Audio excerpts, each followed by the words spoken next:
Maayong hapon na imbag nga aldaw, makasta nga umma. Ngayon, tayo na naman ay papalaot sa isang nag-aatikabong katalinuhan, kagalingan para sa ating Chapter 3. Ngayon, ako ang inyong abang lingkod, Tutor JJ Ramos at ang aking kasama, ang aking mentor, walang iba kundi si Tutor Ronald. Hello, Tutor JJ. Magandang araw. At magandang araw din sa ating mga masugin na manonood ng ating Itulay online tutorial at tayo'y level up na. Tayo ay nasa TV na. So, umpisa na natin, Tutor JJ. Yes, handang-handa ng ating mga mag-aaral. Kaya naman, ibalik nyo na or ipakita nyo na ang inyong mga module, kumuha ng inyong tubig at habang kayo ay sumasagot sa pamamagitan ng inyong tinta ng ballpen at lapis, tayo na ay papalaot para sa ating Practical Research 1, ang Quarter 2 na kung saan tinatawag nating QRD or Qualitative Research Design. Yes, Sir Ronald? At ang ating objectives para sa ating session ay chooses appropriate qualitative research design. At yan po ay mula sa ating most essential learning competencies. Ayun. Kaya naman handang-handa na sila, Tutor Ronald. Kaya naman atin nang sagutan ang ating learning task 1 na kung saan tayo ay makakalikha ng bagong metodo, paradigma at higit sa lahat ang metodolohiya. Yes, para sa ating direction or panuto, Tutor Ronald, indicate if the online posted questions are fact or bluff. Yes, Tutor Ronald? Sige. Okay, ang number 1 natin ay we call a phenomena something that is unusual or difficult to grasp or explain. Yes. Ano kaya ang kanilang sagot, Tutor Ronald? Kaya naman sa inyong mga module, tignan nyo na at bawal pong mag-google ha. At ang tamang sagot ay, Tutor Ronald? Ayan, fact. Tumpak, fact po siya. Kasi pag sinabi nating phenomena, ito yung napapatungkol sa paradigm. It's a concept or a thought or hindi kaya yung methodologies. It can be a case example, individual person, and at the same time, ito yung pagtutuhog ng ating chapter 3. Tapos na kayo sa chapter 1 at chapter 2. Ang gagaling naman, mahusay ang mga nakakuha ng tamang sagot. Okay. At ngayon, ang number 2 ay holistic is a term that refers to or concerns whole or full systems. So, ano po kayang sagot dito, Tutor JJ? At ang paliwanag? Ayan. Excited na silang sumagot sa kanilang module at kaabang-abang. Ang tamang sagot para sa katanungang ito ay... Yan. Bakit kaya, Tutor JJ? Sapagkat sa holistic, hindi po siya o di naman kailangan nating sumunod sa step-by-step procedure. We call that as scientific method. We have the veracity and the authenticity of the files. Hindi ka pwede pumunta sa conclusion and recommendation agad-agad. So kailangan mong sundin yung kabuang development ng inyong papel. Ayan, at para sa ating learning task 2 sa qualitative research design, ito ang inyong mga sasagutan. Yes, Tutor Ronald. Ang kanilang sasagutan ay meron tinatawag na panuto o direction. Ang panuto ay response to the topic-related questions and leave your answer remark with your answers in the chat tool. If it's in the chat tool, you can answer in your module. Sige, so number 1, case study is a detailed and in-depth analysis of a person, organization, or circumstance across time. So magpipili lang po kayo ng dalawang kasagutan. Is it true or false? Ayan, handang-handa na sila, Tutor Ronald. At para sa katanungang ito, ang kasagutan ay... Ayan, ito ay true. sapagkat ginagawa ito ng mga social scientists, ginagawa ito ng STEM, ng ating mga medical professionals. Halimbawa, ako, may sakit akong dialysis, gusto nyo akong interviewin, papayag ba ako? Titignan natin mamaya ang mga restriction, ang strength, ang weakness ng case study. Kaya ito ay mahalaga, hindi lang mababaw na kahulugan or subjective, kundi objective po yung ating pagtukoy dito. We have the Tama. guaranteed analysis, and at the same time, we also have the situational analysis na kailangan dito sa case study. Yes. At ang number 2 ay a historical study examines a group of people in order to get a better understanding of their culture. So is it true or false? Iyan, ang gagaling ng nauna. Tignan natin, Tutor Ronald, kung makuha nila ang number 2. Ang tamang kasagutan para sa number 2 ay... Ayan, There you go! bakit False kaya? po siya. Bakit kaya? Kasi pag tinawag natin na pag-aaral ng isang grupo o di kaya kabuuan ng isang culture, maaring ito ay ethnographic research o di naman kaya ay phenomenology research. We study a lived experience and at the same time we conduct and we involve ourselves as a researchers. If you are an ethnographer researchers through autoethnography and critical arts-based inquiry, wow, ang gagaling ng ating mga GASC students at TVL. Nakuha nila ang tamang sagot. Okay, so next. Yes, 5 major qualitative research designs at yan ay ang sumusunod. Ayan. JJ? Ang mga sumusunod. Pag sinabi natin case study, ito yung attempts to shed a phenomena by which death in a single case. We study a single person and individual persons because we know their institution. Like for example, gaya na nasabi ko, meron na siyang stage 3 cancer. I-case study natin siya kung ano yung mga whereabouts o kung ano yung mga kinakain niya, kung ano yung way of preparation niya during the chemotherapy. And at the same time, kapag papayag yung i-interviewin nyo, swakto yon, sulit at sakto. Pero kapag ayaw niyang magpa-interview, always remember the data privacy. Sa case study, lalo na sa mga future nurse natin na senior high, sa mga medical doctor, sa ating mga medtech, radtech, at iba pa. But if we are referring to grounded theory, this refers to the test of theory. We are going to acquire a participants via observer. So you, as a researcher ng isang paaralan, kailangan mong i-prove na tama ang iyong paniniwala o di naman kay na buong teorya. Halimbawa nito, bibigay ako ng isang grounded theory na ginagamit natin. Karamihan, sinasabi nila, mas matalino ang mga lalaki sa matematika kaysa sa mga babae. Papayag ba sila? So we are going to have the test of theory.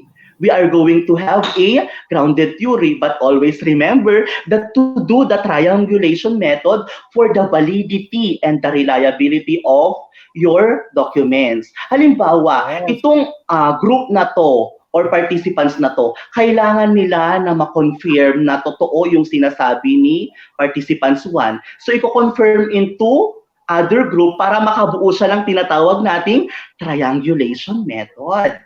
Yes, Tutor Ronald? Yes, at ang number 3 ay phenomenology. Yes.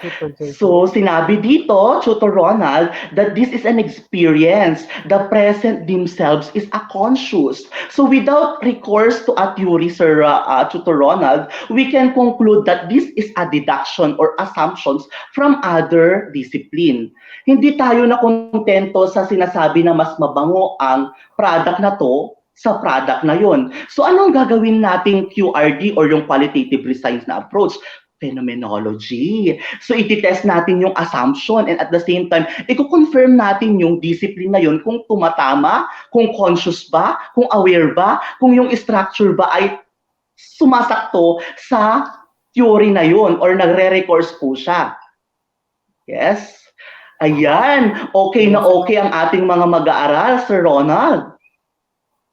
Yes, at ang ating mga manonood ngayon ay mula sa buong Pilipinas, buong bansa dahil tayo ay live na sa TV.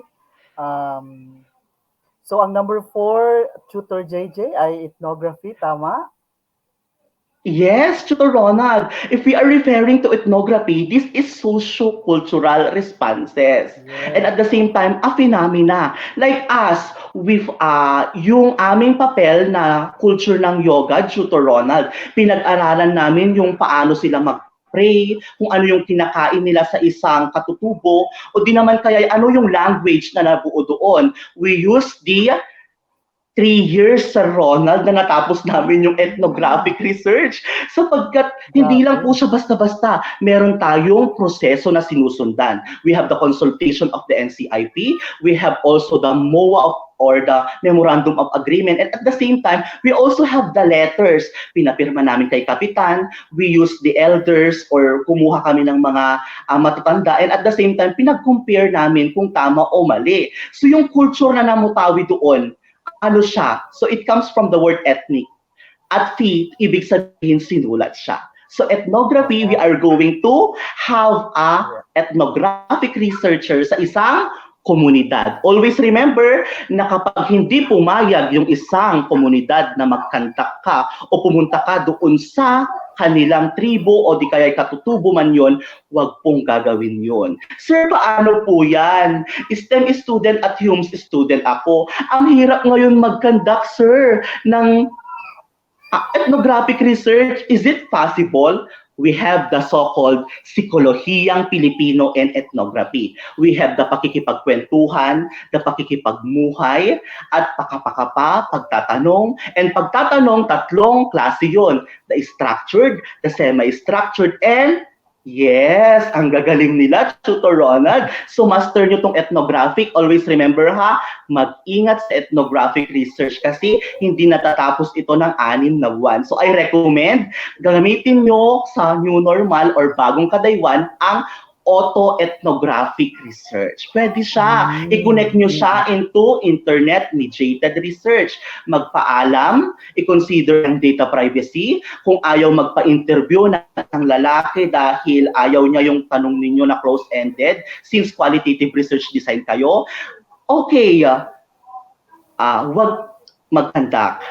Since tapos yun na ang chapter 1 at chapter 2, ang gagaling ninyo, isang challenge sa inyo ngayon ang makabuo na ng inyong methodology or yung tinatawag nating QRD, Qualitative Research Design. So mamili kayo mamaya dito sa 5 Qualitative Research Design na tinuturo namin sa inyo ni Tutor Ronald. Yes. So ang panglima ay Historical Qualitative Research Design. Yes, Tutor Ronald. Ang ibig sabihin naman nito, we have the so-called past occurrences. Ito yung mga nauna na o di naman kaya'y taon yung pinag-uusapan natin dito. Una, sir, pwede ho ba naming pag-aralan yung mga women ng Katipunan?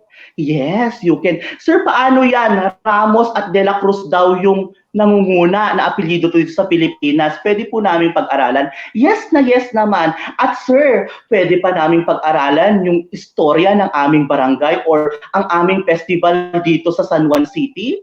Yes, yun ay ang mga halimbawa ng historical study.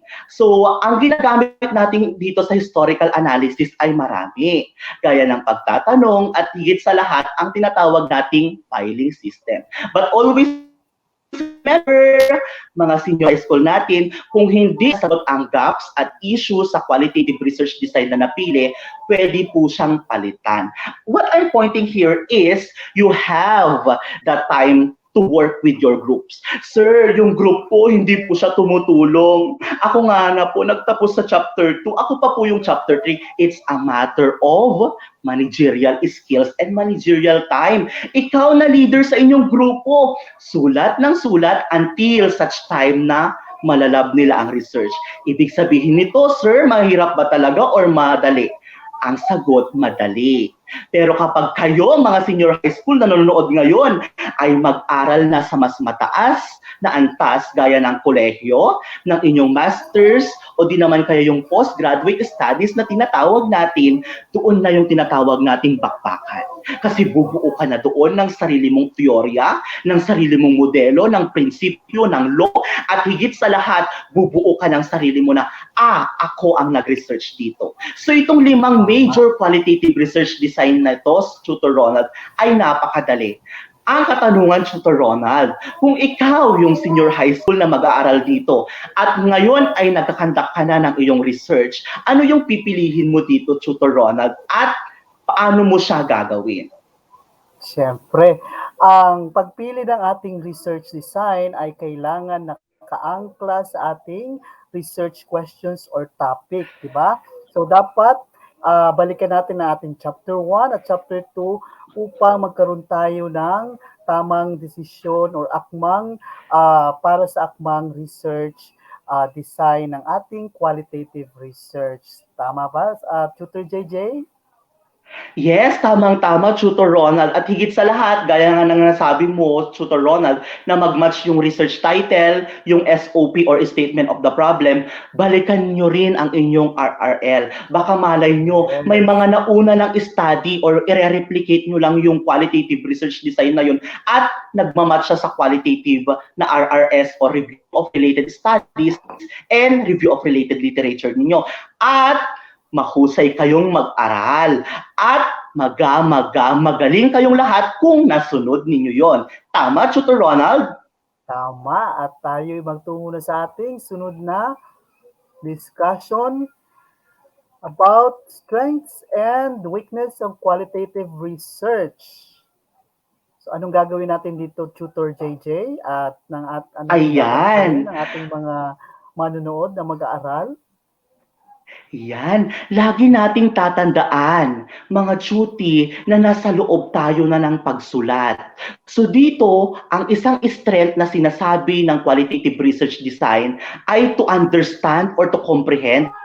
At kailangan ninyong balikan ulit kung ano talaga yung field of interest at kung saan kayo na-catch up ng inyong sexy title. So ibig sabihin nito, sir, magpapavalidate pa ba kami sa expert na pinsan kong doktor? Yes.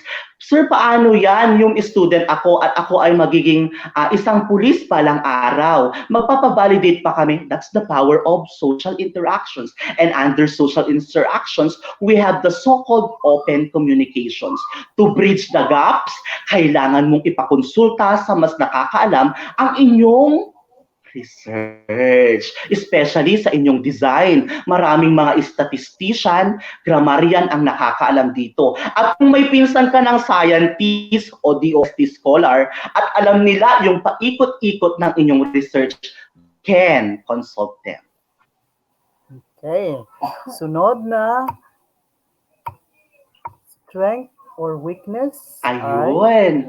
Sabi pa dito, Tutor Ronald, it is a method of comprehending and analyzing social interactions in general. So gaya ng nauna, pero ang kaiba dito, it contributes a comprehensive knowledge of human behavior in its natural environment. Ano yung punto de vista dito? Ang punto de vista ay kailangan nating magbasa at mag-aral.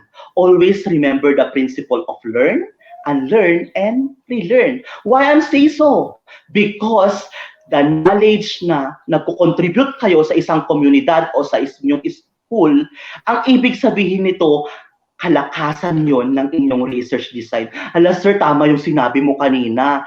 Kasi yung na-interview namin sa stage 3 cancer, sinabi po niya na kapag kumakain daw siya, nagsusuka siya.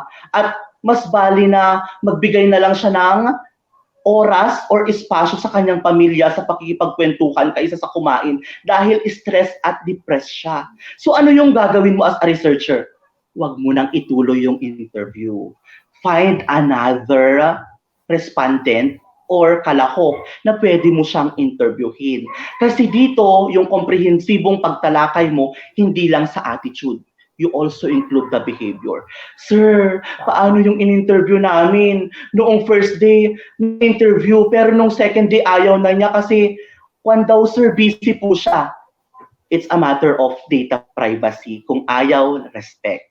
At kung ang natural environment, mga senior high school natin na nanonood ngayon, ay risky, gaya ng kailangan nyo pang umakyat ng ibang bundok para doon mag-ethnographic research, o di naman kaya kailangan nyo pa ng laptop, or di kaya filing documentation para bumili ng 1,000, mag-isip ng creative way.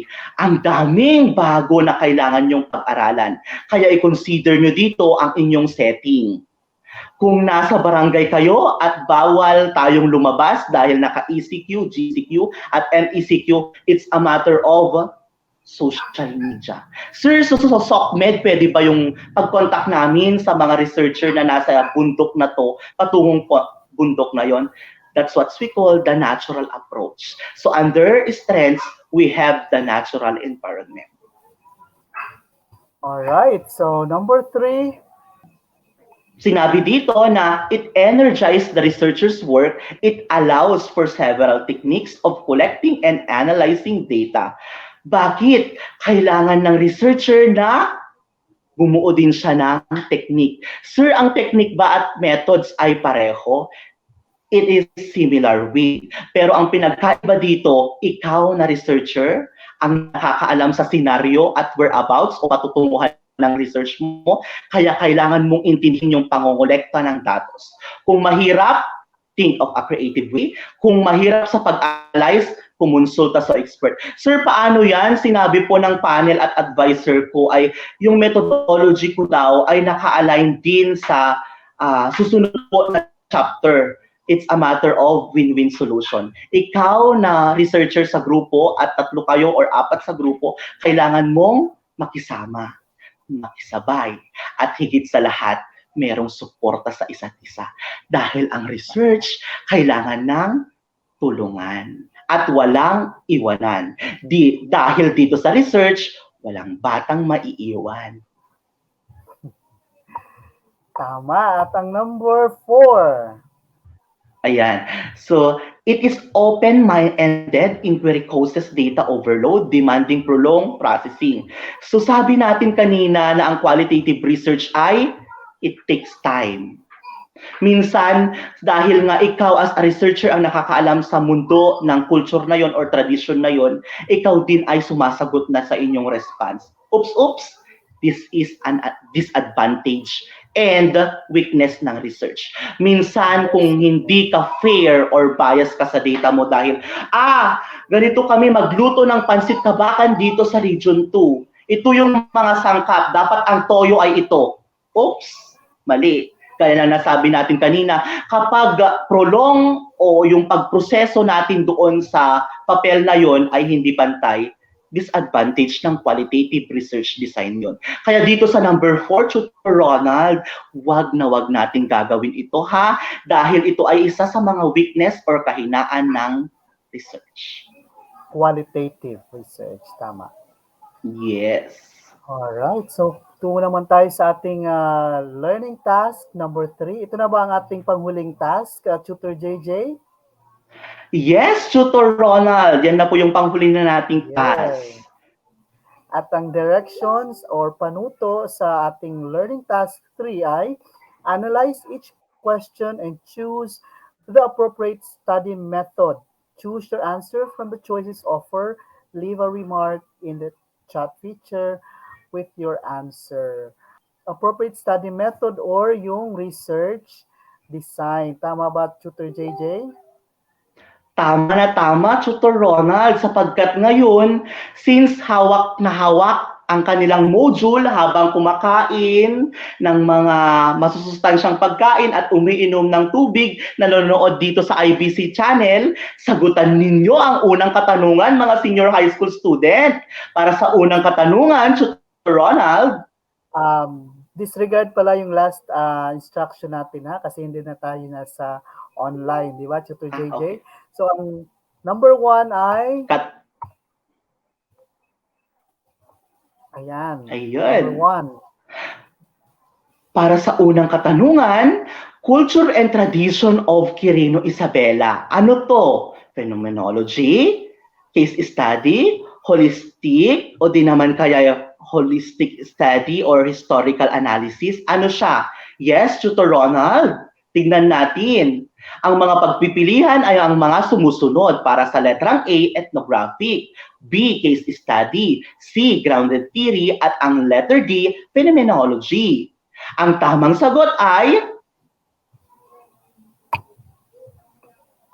magaling!